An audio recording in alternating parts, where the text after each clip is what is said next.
Biology an Evolution seminar series. Today's speaker is explorer lecturer, Professor Hoffmann from the University of Melbourne. Ari's in genetics and zoology there, but he has this wonderful professorship, so he just gets to spend his time supervising the foreign people that work in his lab. What you're going to hear today is a pretty incredible story that began when Ari was a postdoc here in Davis in 1985. And this story, you know all that bullshit that you write in your grant? I'm going to look at this basic problem and it might have this potential application. Well, you're going to see that that might actually be true. So Ari's going to tell you about this project that we've been working on together for several years now, funded by the Gates Foundation, trying to use basic population biology that Ari discovered here in Davis 25 years ago to control dengue fever. Thanks, Michael.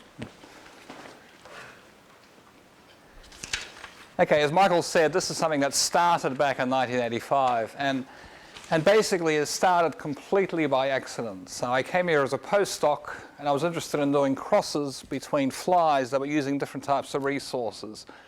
So when I was doing these experiments as a young postdoc, we collected flies from Riverside, and we collected flies from the coastal area where apples were growing, and we wanted to see if we could find out if there was any genetic differentiation of these flies as measured by quantitative analysis for using different types of fruit.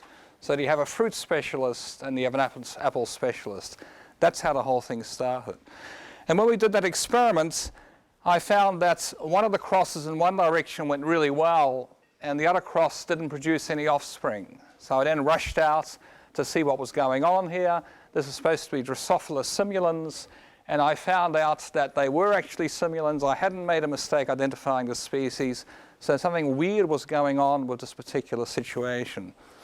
This then led to the discovery of Wolbachia in Drosophila simulans. And this led to this paper that we published in Evolution in 1986, which outlined this phenomenon that had first been described by some Germans, particularly Hans Levin, on mosquitoes. So one species of mosquito had been studied, and this particular phenomenon had been found.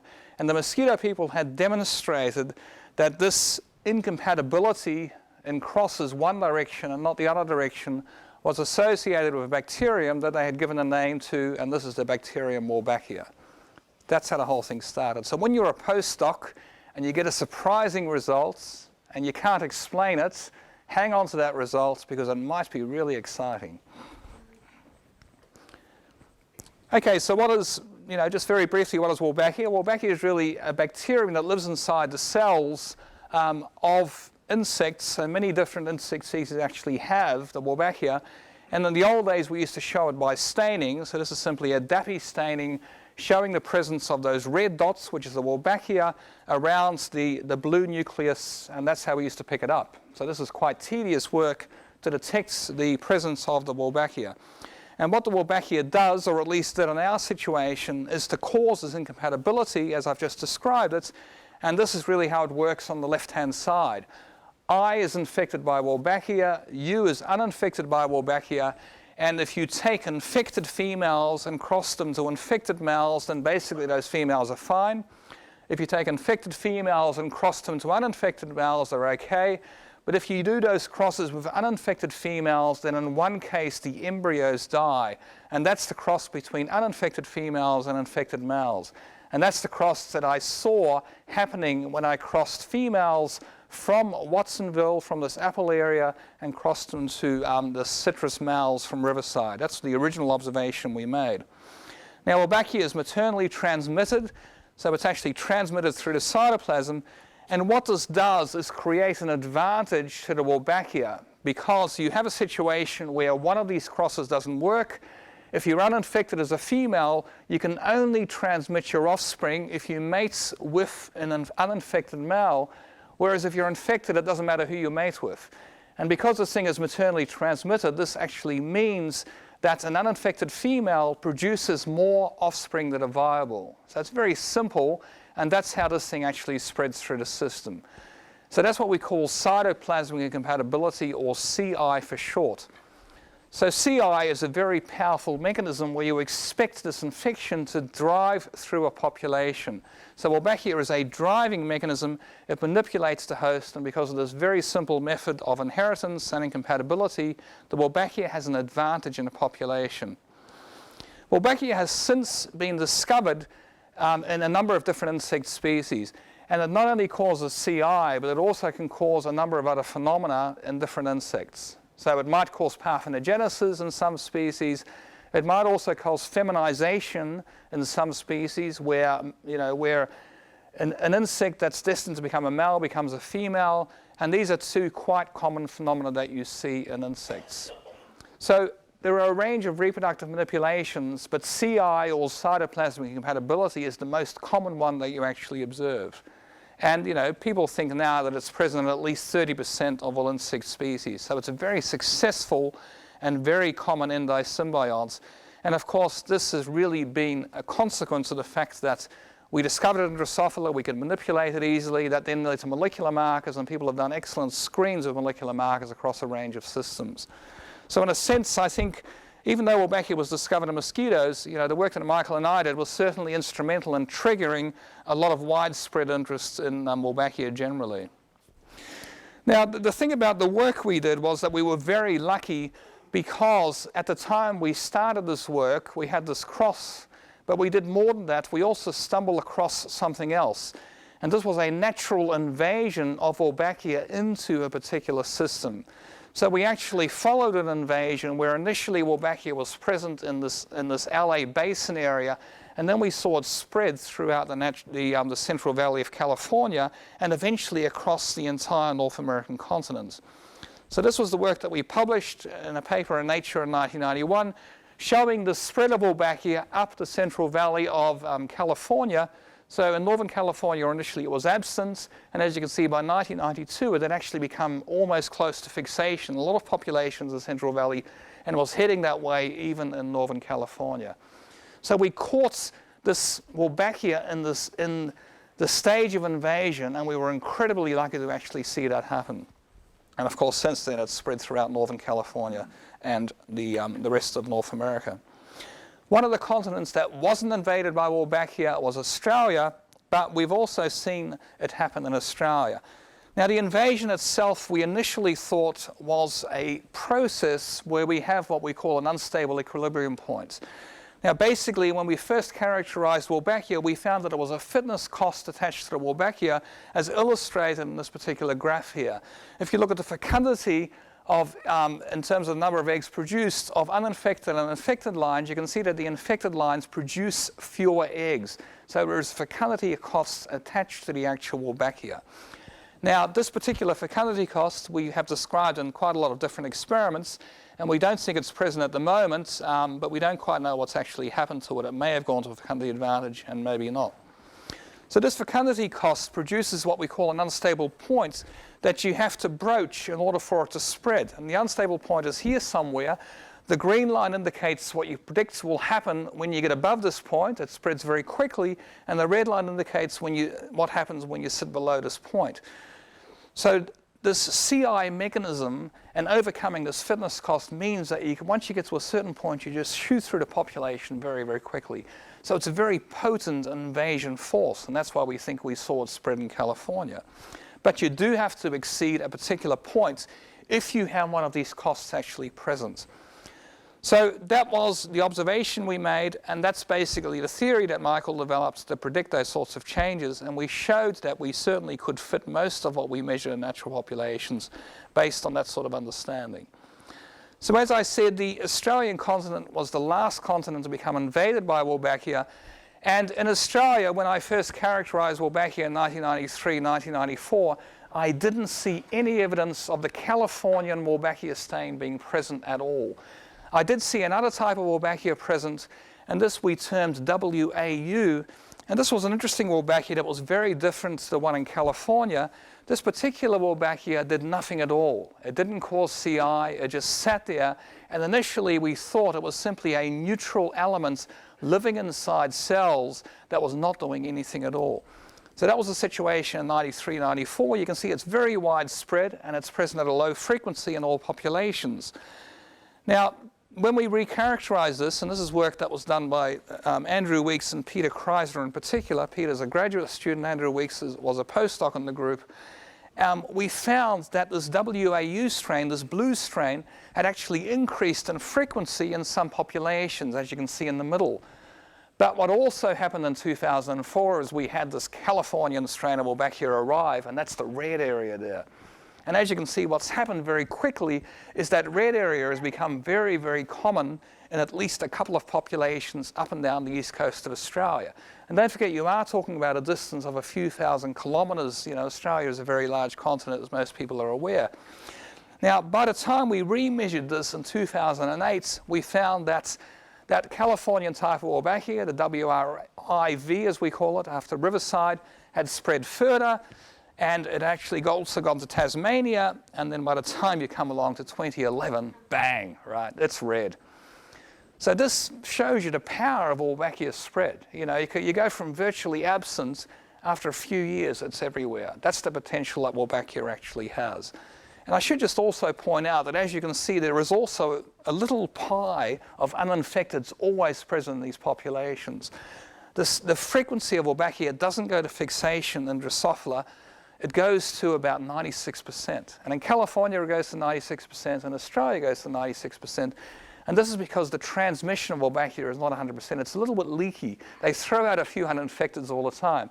So you don't go to fixation, you go to polymorphism, but the polymorphism is very close to fixation in this particular species because of this actual leakiness. So just bear that in mind. Now, when we looked at the situations, we thought, well, this is actually not an unstable point. And I don't want to go into this too much today because I haven't got a lot of time. But you know, we now think that the original invasion in California may have actually not involved an unstable point at all. It may just have been a very rapid spread from a very low frequency. So this sort of suggests that our original models may have been inaccurate. And the reason for that is quite simple. We initially had a very large continent where the frequency was 0. Wolbachia comes in, and then Wolbachia goes to fixation in a few years. So, you know, there's no way you could have exceeded an unstable point in that sort of situation. So, you know, our thinking has changed around this. Okay, so the next question really is, we have this wonderful bacterium, and that bacterium can spread very rapidly in populations. At the time that people first discovered this, including the Germans, there was a lot of talk about, you know, how could we use Wolbachia potentially in an applied setting? And as Michael said, that's the sort of thing that you write in a grant application and then you forget about it. So one of the things that Wolbachia initially was used for was potentially as a way of generating sterile males. Because you had that incompatibility, people thought, well, maybe you could release males with Wolbachia and cause sterility, and that would help suppress populations of pest insects, including mosquitoes. And there were some releases done by the Germans and also the Indians that demonstrated that that was certainly a possibility, but the trouble was that it was very hard to actually sex the mosquitoes, and that's what sort of stopped that sort of research. Other people thought, well, maybe what you could do is introduce genes into the Wolbachia genome, and the genes that you actually wanted to spread, like, you know, insecticide susceptibility, could then be spread through this mechanism, given that it's such a very powerful mechanism. So once Michael and I demonstrated this very rapid spread in Californian populations and subsequently around the world, people thought, well, maybe this is a good spreading mechanism for the sorts of genes like susceptibility that you might want to introduce. So there was a lot of excitement about this. And this led to quite a lot of work where people said, well, what we need to be able to do is at will transfer Wolbachia into species that we want to control. So maybe we could stick Wolbachia into a malarial vector or a dengue vector, or we could put it into, you know, tsetse fly or something like that. And there was quite a lot of excitement around that time to try and do those sorts of manipulations. So a lot of labs around the world did micro-injections, and, you know, my lab was one of them. And, you know, I had a graduate student called David Clancy who was successful in at least transferring Wolbachia from one Drosophila species to another Drosophila species. And that was certainly one of the first that was actually introduced. So, you know, so we showed that it could happen and it could be possible to do this. Now, there was another Wolbachia strain that was discovered around this time, and this was called WML pop, or popcorn for short. And WML pop was discovered in Benz's lab, and this was an interesting Wolbachia strain that was quite different to the ones that I've just talked about. So I've talked about WAU, that doesn't really have much effect. I've talked to you about WRIV that causes the CI, which is quite typical of Wolbachia. Now, WML pop is a strain that actually causes a lot more damage to the organism than those two strains. This one actually causes a reduction in lifespan of the host. So once you have this Wolbachia, it seems to become virulent and spread throughout the body of the fly, whereas these other Wolbachia strains are quite contained. So this particular strain causes a reduction in longevity. So this is, if you look at over time, age versus mortality, you can see that the infected type actually has a much shorter longevity than your uninfected type, as indicated by that dotted line for the uninfected type. So this led to an interesting project that was proposed by Scott O'Neill in particular, and eventually it led to some Gates funding. And what Scott proposed was that, well, maybe we could take this life-shortening strain and put it into mosquitoes and use it to suppress the transmission of infective agents. And in particular, the dengue virus was targeted because it was thought that dengue tended to spread through older females. So if you could somehow suppress the age of those females in a population by using popcorn or a similar infection, you could potentially suppress the transmission of dengue in quite a substantial way. So that was the theory, and of course that's very much blue sky because A, you've got it again in the mosquitoes, and B, of course, you don't know if the phenotype, the popcorn phenotype, is then expressed in the mosquitoes. So Conor McMenamin was a graduate student in Scott's lab, and he spent his entire PhD micro-injecting Wolbachia into mosquitoes, and he was successful after 3 years in getting it into the mosquito species. So from Drosophila to mosquitoes, this transfer actually happened. And, you know, and this is sort of the theory behind it. So you're hoping that the Wolbachia will actually cause death, and hence you don't get these individuals beyond a particular age. So that's the theory behind it. And it turns out that once you actually transfer this Wolbachia from flies to mosquitoes, it has the same effect in mosquitoes that it had in flies. And that's pretty fortuitous, obviously. So this graph at the top is the one that was first described in McMenamin's paper, where the red line indicates the infected line, and you can see that the longevity is sharply reduced in that particular strain compared to wild-type strains. This is some data that we produced in my lab where we actually outbred this popcorn strain, so we put it into a very heterogeneous background. And this is our control line, this is our infected lines, and you can see that the infected lines, again, in a very different assay, have a reduction in longevity. They die at a much, much younger age.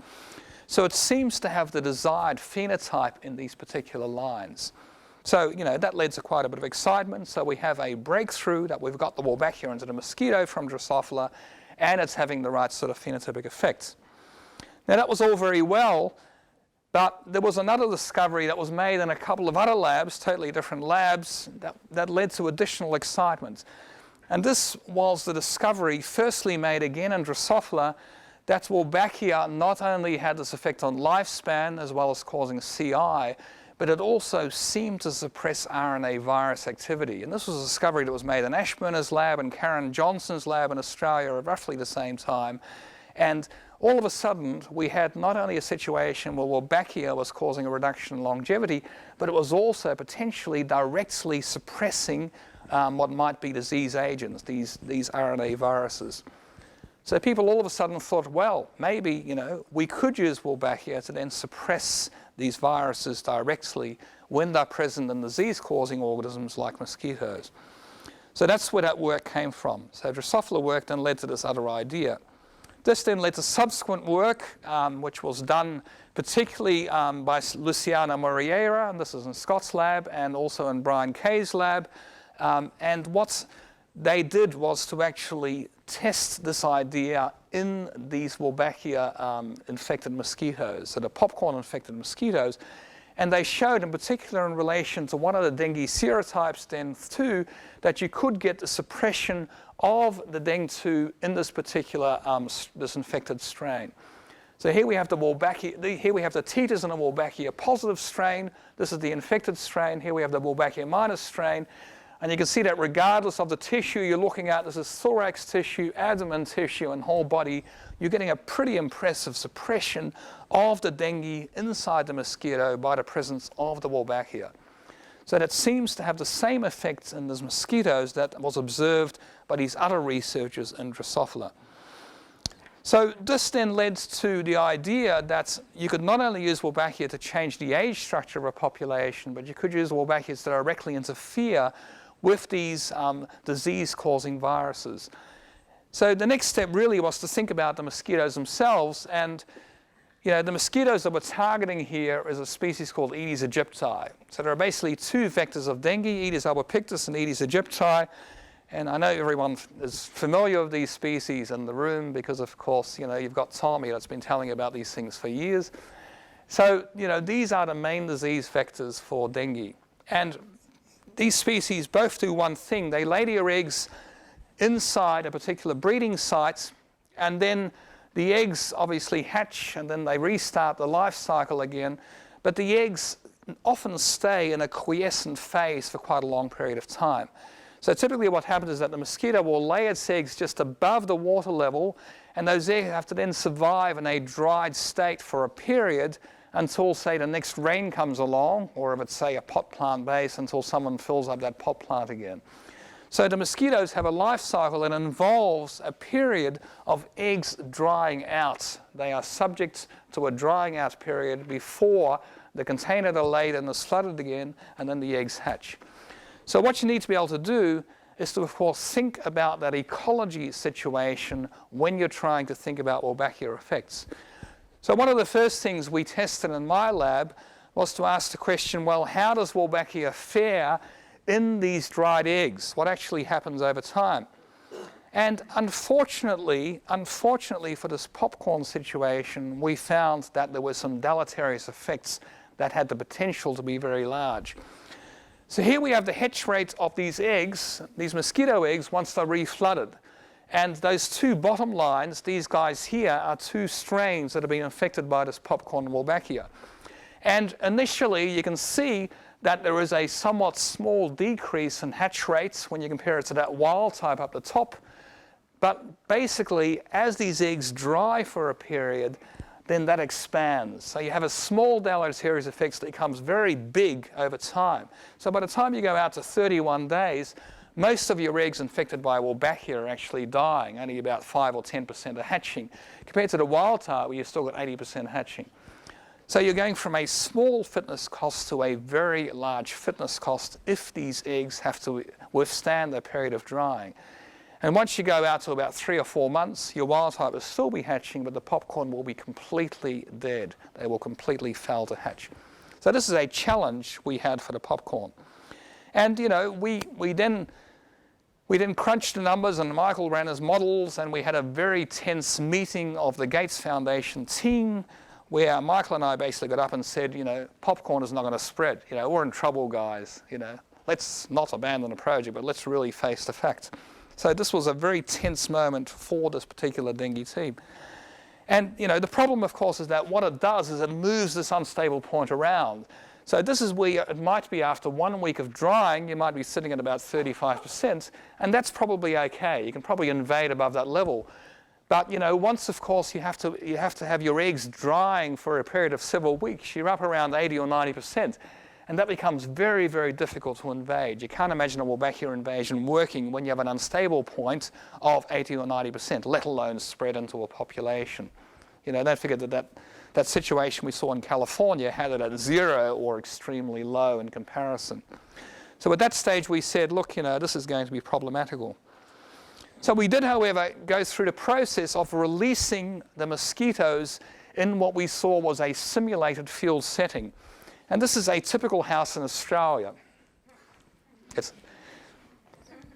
So we have, this is how we live in Australia, of course. We live in a glass house. Well, we don't really. But this is supposed to represent the underside of what's called a Queenslander house. So an old-fashioned house in northern Australia sits on stilts. So what we're trying to do is replicate the stilts here. And we're also trying to replicate typical activity that happens underneath this house. And typically what we do, of course, is we're a very fitness-conscious nation, so we go out and we sweat a lot, and that's where our exercise equipment is. So what we tend to do is fill this with gym clothes, and we also tend to drink our beer here, so we also sit there. So it's a nice, smelly environment that attracts mosquitoes. Mosquitoes love gym clothes, and they also love people that are feeling a bit warm.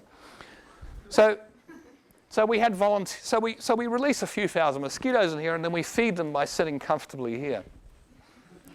And I've done it, and it actually is a little bit challenging at times when you look down at your leg and you see about 600 mosquitoes trying to feed on it. It's not quite that many, but it's not far off sometimes. So this is our simulated cage, and what we did was to then introduce the Wolbachia infected mosquitoes into that cage. And these are the popcorn ones, and this is what happens. We pushed them in. We started at quite a high frequency, around 60%, and we did get it dribbling in. Now, we had two replicate cages, and as any good supervisor will tell you, you should always replicate your experiments, and you will not necessarily get the same results. And this is actually what happened. So the red line is quite different to the black line, but we did get invasion in those two cages happening, and that at least shows you that you can actually get this thing working. This is popcorn, 60%, above 60%, but don't forget that these eggs are not going through a drying out phase, okay? This is when we have these pot plants. If you look back there, you can see these are our breeding habitats, and we're topping them up, so we're being very generous, and we're not going through that critical phase of drying out, which of course happens when it doesn't rain.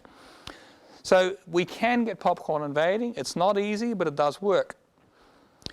So what we really needed to do at this point in time is get an infection that would still spread but still do what we wanted it to do. So we still wanted an infection that had the potential to suppress the virus, but we wanted an infection that could also spread much more easily in populations.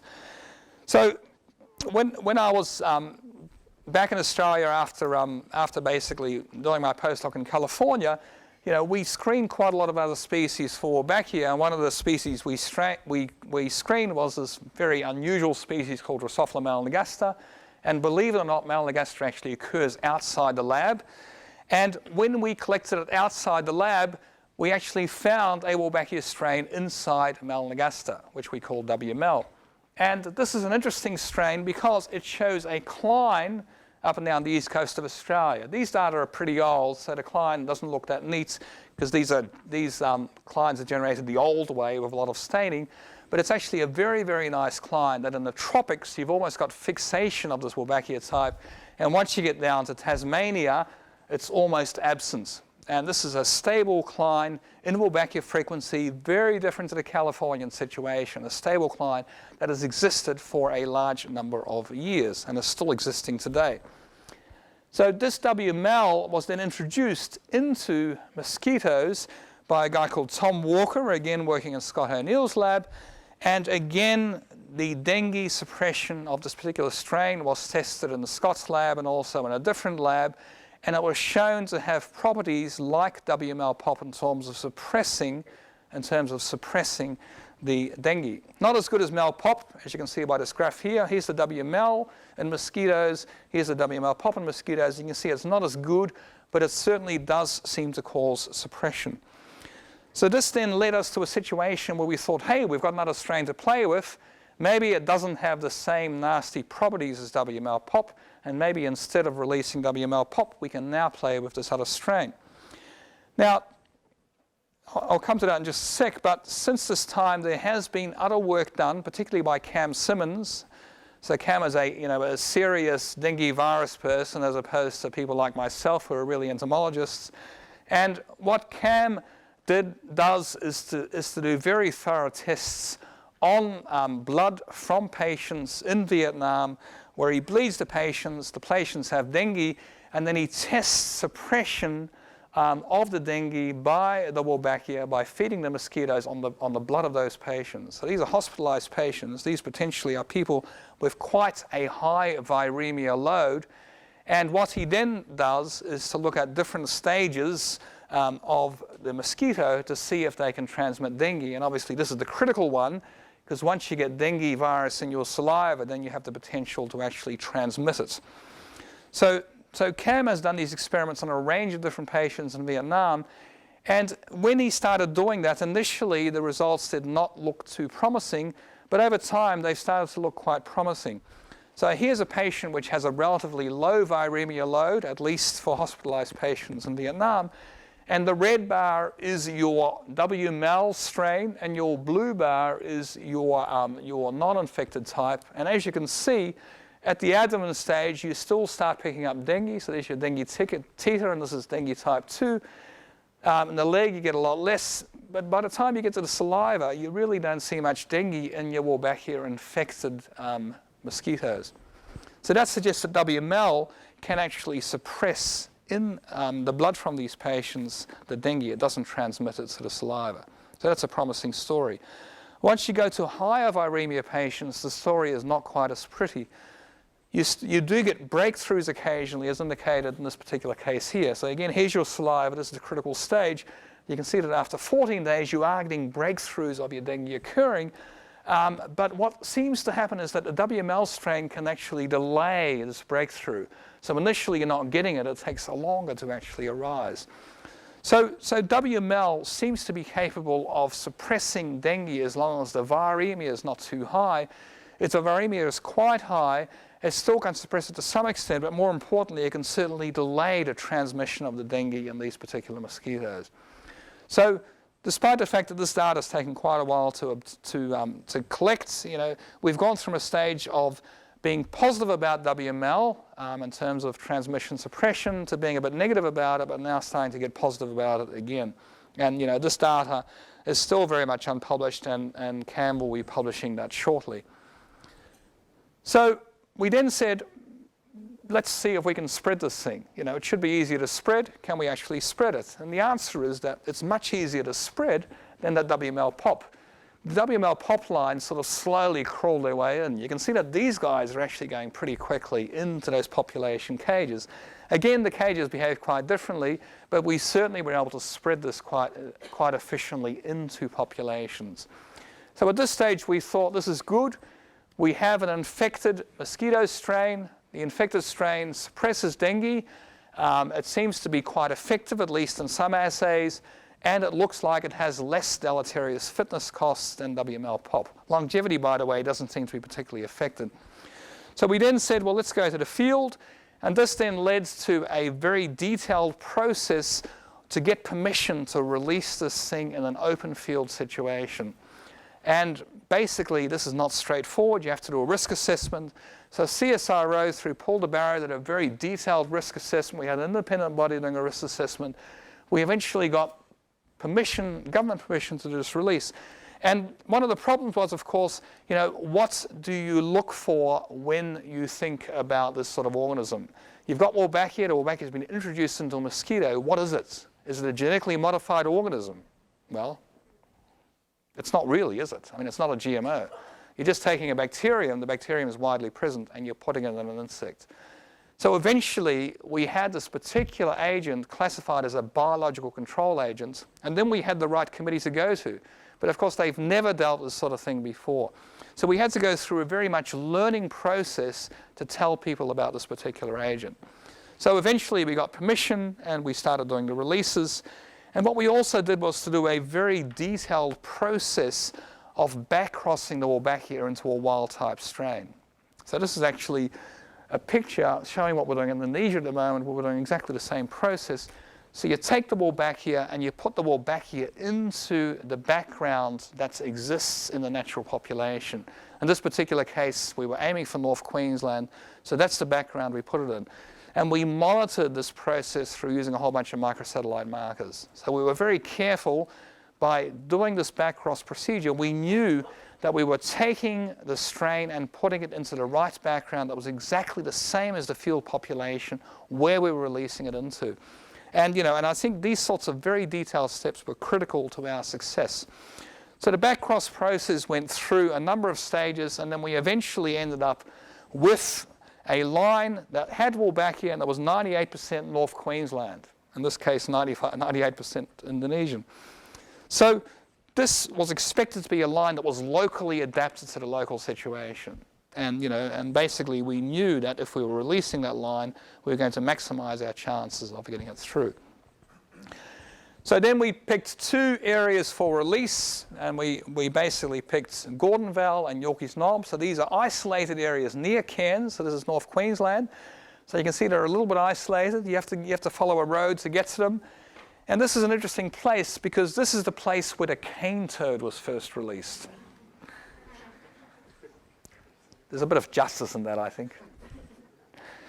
Anyway, so there was a huge campaign to actually get people on side. You know, it took a couple of years to really get the community on side, and the community became very positive about this particular program, including the Gordon Vale people, once they got over the cane toad thing. So we then collected a whole lot of entomology data, and this is an example of some trapping we did with BGS traps. So these are adult traps that you put out for mosquitoes, very widely used in the mosquito world. And this is the period leading up to the release, and this is where the release started, this blue area. So as you can see, what happens is that when the release starts, the numbers go up, and basically the numbers persist, and then the release finishes, and then the numbers go down again. So, you know, this is quite a challenge. You're asking people to accept the fact that you're out there throwing mosquitoes into their environment. Not straightforward. And, you know, we could obviously use these sorts of data to show that, you know, once we stopped, it went back very quickly. And it wasn't that long, right? We're only releasing for a period of about 12 weeks. So that's what we did. We released thousands of mosquitoes in Gordon Vale and thousands of mosquitoes in Yorkeys Knob. And, you know, we actually, through some data, we actually estimated the population size. And Scott Ritchie was involved from James Cook in this work, and I have made some estimates of this.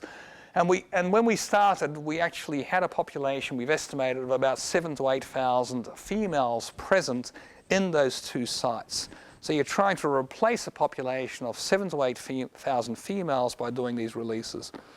And of course, you know, you have this daily survival rate that can be quite low. So a lot of these mosquitoes are dying every day as a consequence, you know, as a consequence of normal mortality activities like predation. Okay, so what happened? So this is Yorkeys Knob.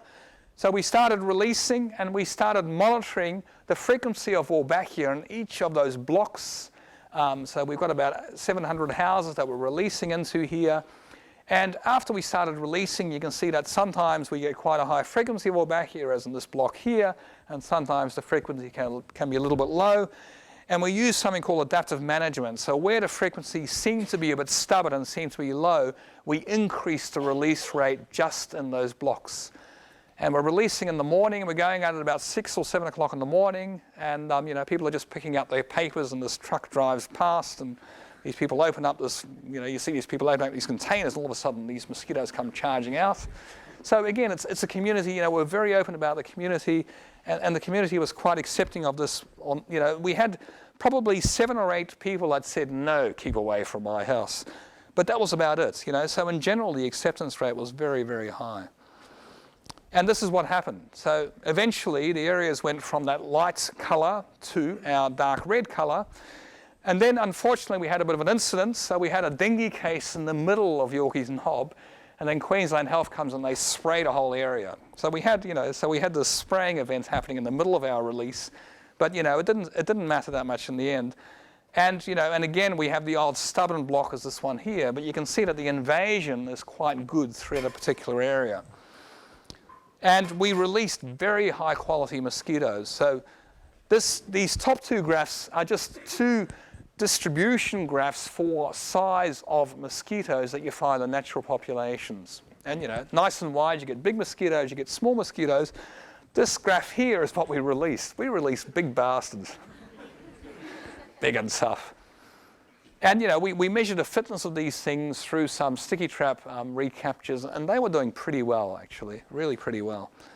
And so big mosquitoes, big effects, and this is what the situation looked like. And this is work that, again, we're relating back to the community. So this is the information we're feeding back on the community.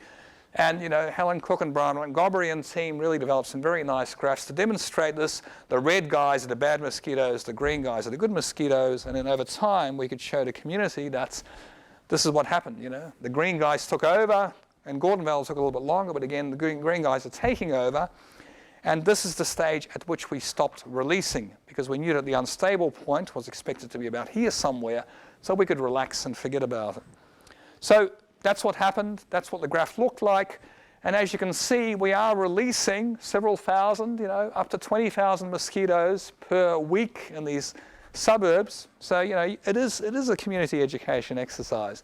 But as you can see, that frequency keeps going, and more importantly, we then stopped releasing, and this is what it's looking like. And at the moment, of course, we're out here somewhere, and it still looks like that.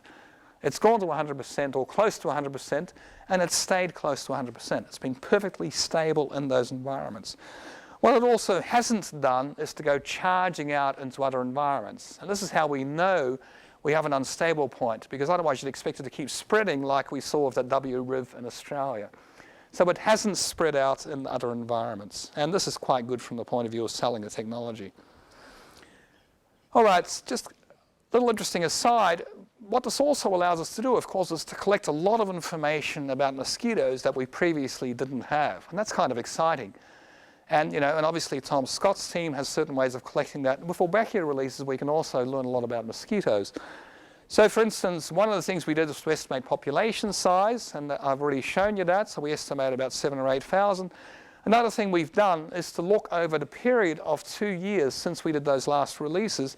Where do you get uninfecteds? Where do the uninfecteds keep popping up? So there's a picture of Gordonvale, and each one of those pies shows you the frequency of uninfecteds in Gordonvale since we stopped releasing.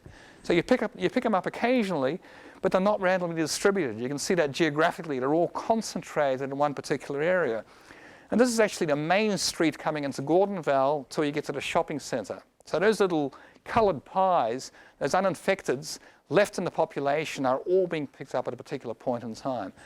Now, the maternal transmission of Wolbachia and these mosquitoes is 100%. So all your offspring of infected females are infected.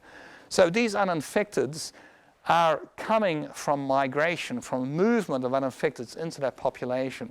And they're probably catching a ride in people's cars. So they catch a ride down the main street, someone opens up the window or the door of the car and they fly out, and that's why you pick up uninfecteds. So again, this is just a simple example of how you can collect information about mosquito movement from these sorts of releases. And I think there's an awful lot of information that we can collect like this that still has to be milked from the release. All right, so at this point in time, we thought, hey, this is pretty good. We got Wolbachia to spread. Let's try something tougher. Let's take that horrible strain of Mel Pop and let's try and spread that. So we were feeling overconfident at this point in time. So we didn't pick 2 areas. Again, these were isolated areas, and one's called Wabinda, which is down south, quite a wee way out of Cairns. And there's another area called Machen's Beach, which is north of Cairns. So that's another one of these isolated beach suburbs. And then we started releasing at the beginning of last year WML Pop instead of WML. So this was the strain that caused the longevity effect and had the massive deleterious fitness effect when you dry out the eggs. Could we get it in there? And the short answer is, here's the graph for Babinda. We got it into about 95% by doing massive amounts of releases. It was much harder than WML. It took us about twice as long. We started in January, but by April, we did get it up to about 95% or even a little bit higher. What happened then was that, as you can see by that line, and it jumps around a lot because the sample sizes get very small here, but as you can see by that line, it gradually drops out. So you start off quite high, and by the time you get to July, it's still hanging in there, but it's going below 50%.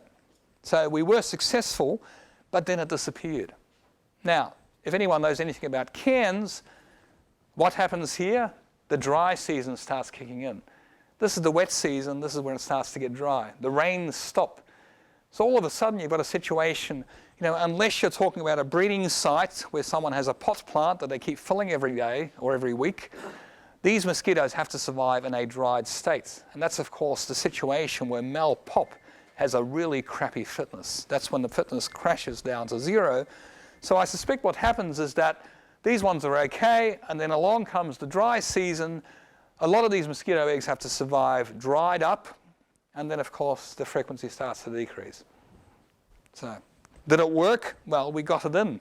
Did it stay in? No. So in a sense, it didn't work. But we learned an awful lot.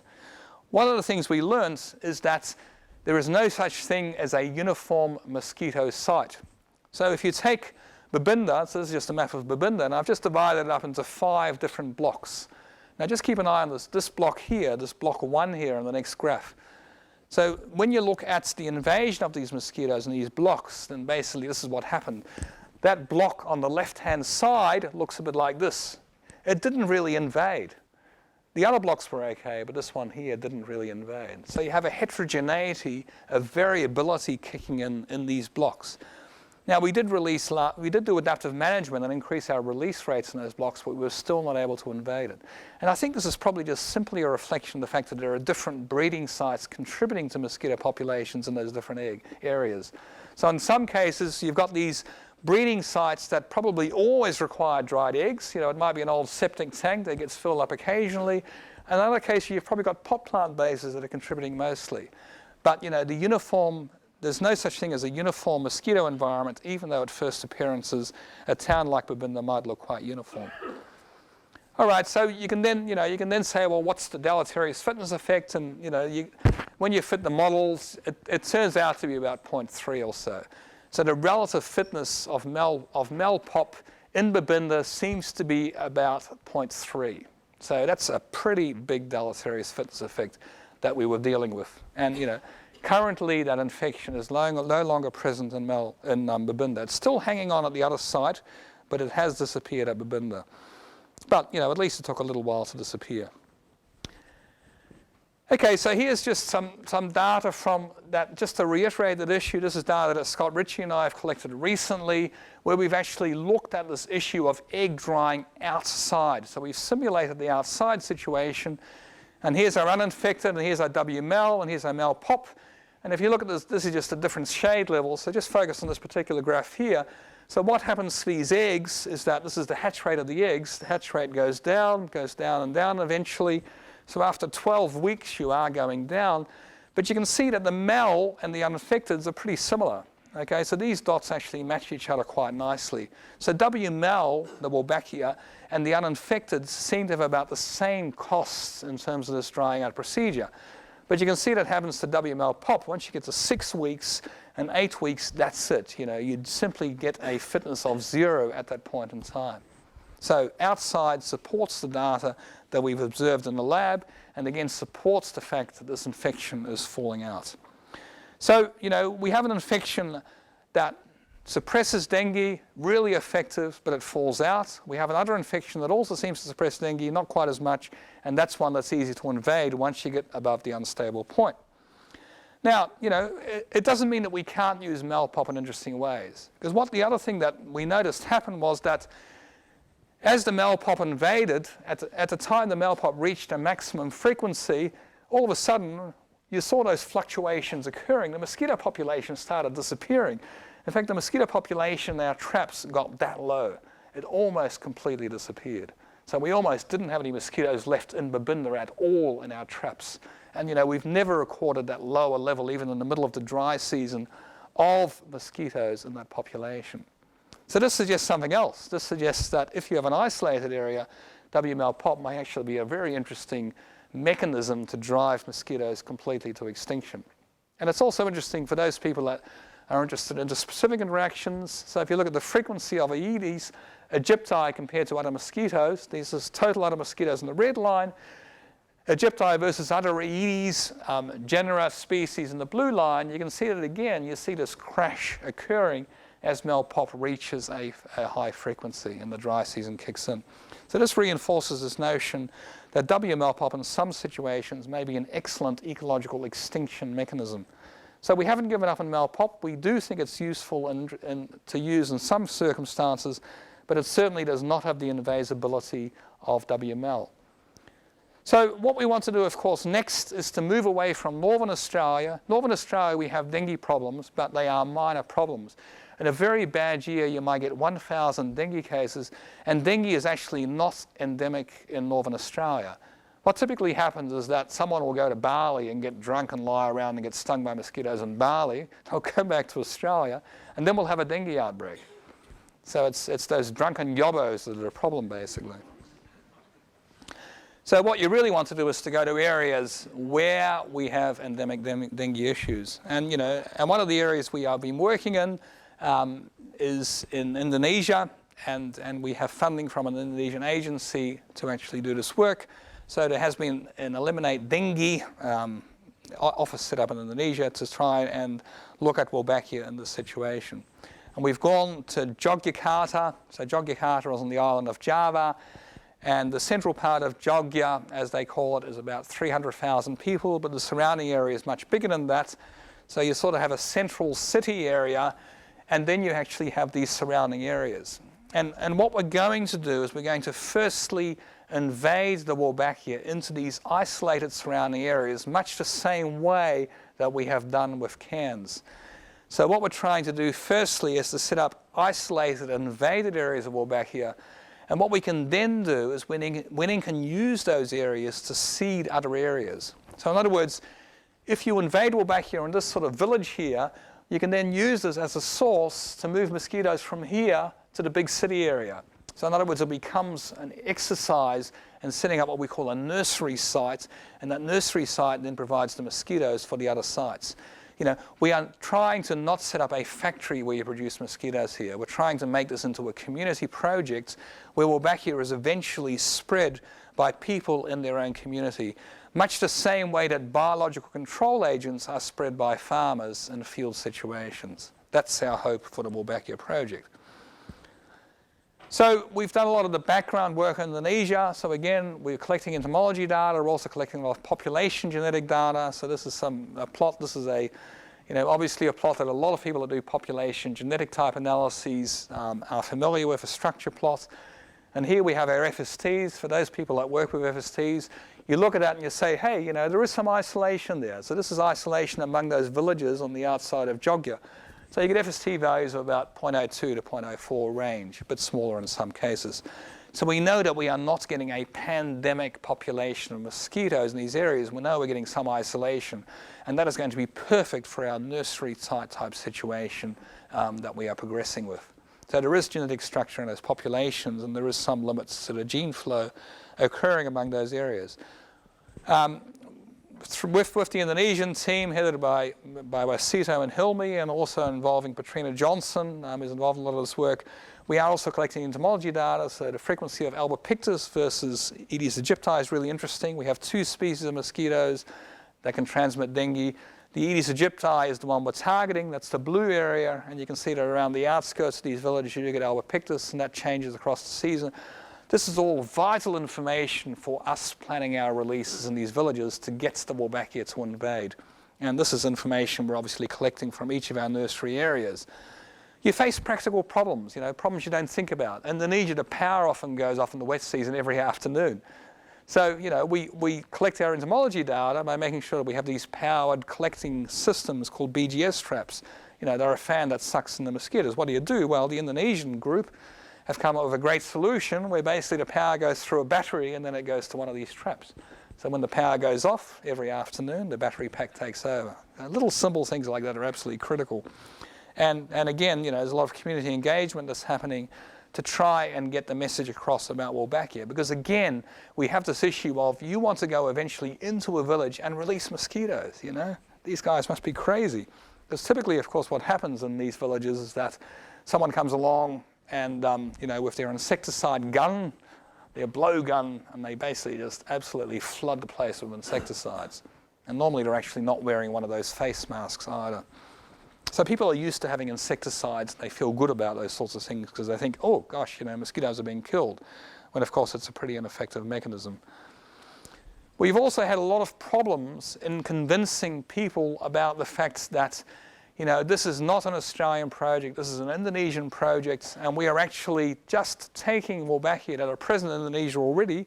They may have been introduced into mosquitoes in Australia, but these are Wolbachia that are already existing that people are exposed to in their natural environment. So this is a photo that was taken at a restaurant we went to, and there's our Drosophila, likely infected by Wolbachia, sitting on the fruit, and then we can say to people, hey, this is where your Wolbachia come from. Hey, those guys are carrying the Wolbachia that are in your mosquitoes. You've got them in Indonesia already. And of course, we probably invaded Melanogaster into Australia through Indonesia anyway. We've had a lot of trouble with blood feeding. When you have these endemic diseases present, people are very reluctant to blood feed, and we've had a lot of trouble, but eventually we have got through that, and now we have lots of people doing blood feeding of these cages. You can feed them with animal blood, but it just, you reduce the fitness of these things, and of course, there's many evolutionary biologists here that appreciate that when you start doing those sorts of things, you're going to get evolutionary changes that are going to decrease the fitness of your stock, and that's the last thing that we want pre-release. And of course, we're thinking about practical problems like this. we don't have roads we can drive down with our trucks, but of course we're dealing with narrow alleyways where we're going to be doing our releases. So there's a whole lot of practical stuff that's involved in this. And that's some of the entomology data that's coming out. You can already see that some of these villages have high numbers of mosquitoes and some have lower numbers. And these are the sorts of things that we need to collect data on. And we're also doing fitness tests. And it's kind of interesting that Mel pop doesn't seem to be as deleterious in Indonesia and the Indonesian background as it was in the Australian background. This is something that we're exploring further. So this is the hatch rate of WML pop at 3 gonotrophic cycles. These are feeding cycles of the female. And the Australian one would be down here somewhere, and the Indonesian one seems to be quite high. So we may have some advantageous genotype interaction effects happening here that still allow us to go back to our WML pop infection instead of WML. That's an open question at the moment. And then eventually we want to use this to test the Torellian-Barton model of spread. So Michael has predicted that if we take an area of 1 kilometre square, we will get a spread of Wolbachia from that region at a particular rate, and that rate is about, I think it's 50 metres per generation if I'm not mistaken. And this is what we expect to happen over a period of a couple of years. We expect to see Jogya invaded from about 3 or 4 central city release sites. And that's what we hope to get. And of course, what we're doing is trialling that idea in Cairns at the moment. So currently there are releases happening in Cairns where we're going to the city of Cairns, and we have taken continuous city blocks that are about 1 by 1 kilometre to test the Torellian-Barton theory about the spread of Wolbachia outside these regions. And in 2 months' time, Michael will be able to give a seminar on this, hopefully, and tell you what's actually happening. And again, this has involved quite a lot of process of consultation, and there are certainly some hiccups likely to be along the way. So that's it. So that's really the story that I wanted to paint, that we've come a long way. And I think the messages are quite simple. If you see something unusual, don't ignore it, work on it. Sometimes you can actually go from something that seems very pure to something that seems very applied. I had no idea that half my lab would be working on mosquitoes at this stage of my life, and yet I am. Well, not quite half, but about 40%. So, so unexpected things can happen in your career, and that can be really exciting. And of course, the other real message I think that's worth thinking about is that, jumping from scientific research to practical applications is quite a jump. You really need to think quite differently about problems when you try and run this sort of thing out in a community. You have to engage in a whole lot of different things. And, and lastly, of course, I should acknowledge all the people that have been funding this work. Obviously, the Gates Foundation was instrumental, particularly in funding Scott O'Neill's group. He's received a lot of funding from these. And that, of course, helped get these micro-injections going and those strains established, and some of the early community work in particular. And the HISA Foundation in Indonesia is funding a lot of this work. And, in my lab in particular is now funded quite heavily by the NHMRC from the Australian government and also from the Australian Research Council. And SARO has also put quite a lot of money into this. So that's where I'll leave it. Stand by for the next phase.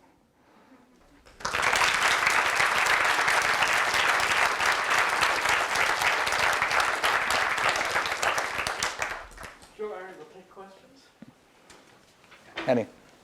So I'm curious why you saw this in process. So in other words, why wasn't the Wolbachia already there? What was it about 1986, or that you were able? So yeah, like The fact that it's recently introduced and that makes it more vulnerable to Wolbachia, or why wasn't it already there? Bloody luck. I mean, that's what it comes down to, I think. I mean, if we had come along a few years later, we would have, of course, seen a situation where the whole area was invaded, right? Originally, we thought that what was happening is that the LA basin area had been invaded, and the Wolbachia was having trouble getting across the Hatchapi Mountains. So the idea about the unstable point is you've got a big population of Drosophila sitting in the Central Valley. You've got a big population in Riverside, which of course used to be citrus before it all became housing. And those two big populations meant that it was very hard for the Wolbachia to get past an unstable point in the Central Valley to invade.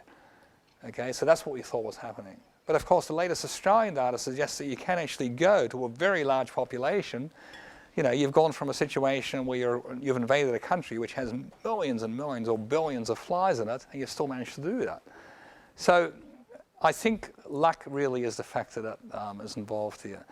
Other people have now seen Wolbachia invasions, but not very often. And yet, of course, they should be happening all the time, because clearly with 30% or more of insect species invaded by Wolbachia, often, Wolbachia being present at a frequency of 100%, it's quite a common phenomenon. But of course, we tend to think about human time, and then you've got evolutionary time, and they are two different things. It's certainly the case that to get Wolbachia transferred from one species to another species is a rare event. Definitely a rare event.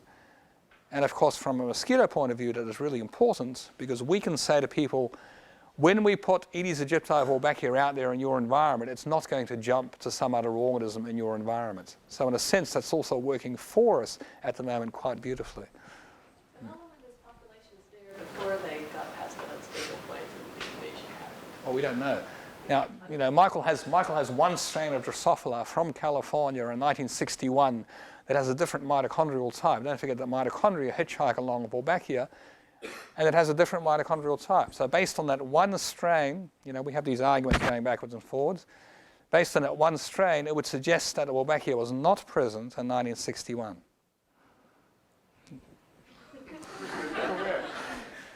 But we tell our graduate students, if you've got one data point, do I believe you? Yeah.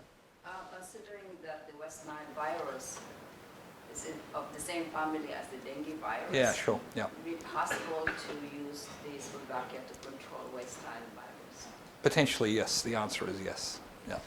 So we have, particularly Brian Kay's group has done some work on other viruses, and it does look like Wolbachia, at least the male pop strain and also the male strain, can produce suppression of other viruses in mosquitoes. So certainly it has that potential. Yeah.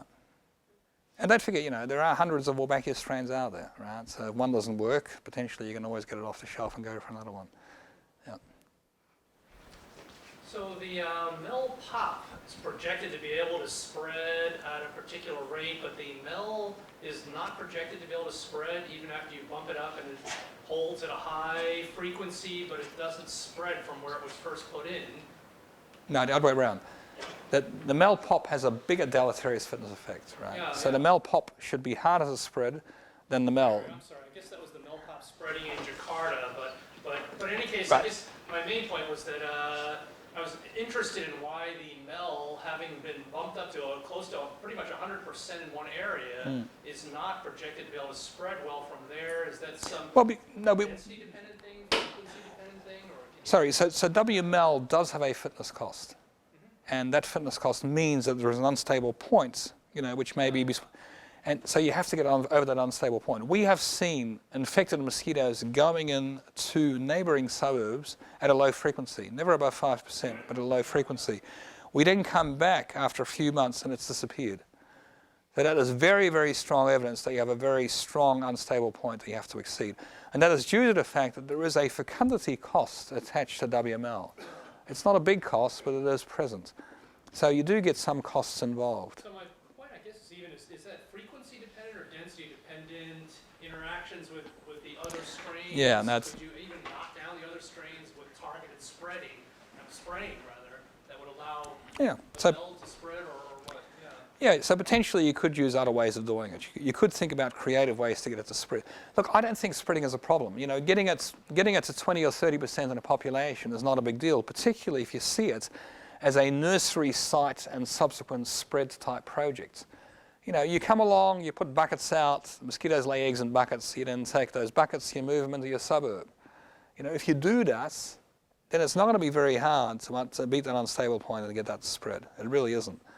So, it's the best of both possible worlds, I think, because you don't want a strain that's going to go virulent and spread everywhere, because that makes people panic. They think, oh, good, what's going on here? So if you can contain it, people are much more comfortable about it.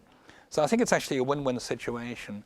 And, as we demonstrated in those two suburbs, we can certainly get it to spread and take it to the point of 100%. And using this nursery site type thinking, we think that's quite feasible to go to many, many areas and spread it in that manner. Yeah. So my point, I guess, is even is that frequency dependent or density dependent? Or can you even knock down the other strains with targeted spraying rather, that would allow Yeah, and that's... the mel to spread well from there? Is that some question about the different strains of Wolbachia. So it seems like you want a strain that doesn't have too high a negative fitness effect on its host so that it can spread reasonably easily. But you also want it to have a strong suppressive effect on viruses, let's say. Correct. And I'm wondering if those two traits might be actually connected, like are they both potentially related to the titer of the Wolbachia? Yeah, so, okay. yeah, no, look, I think it's a really good question. So I guess the answer to that is it's been tested in Drosophila, and there hasn't really been a tight association found.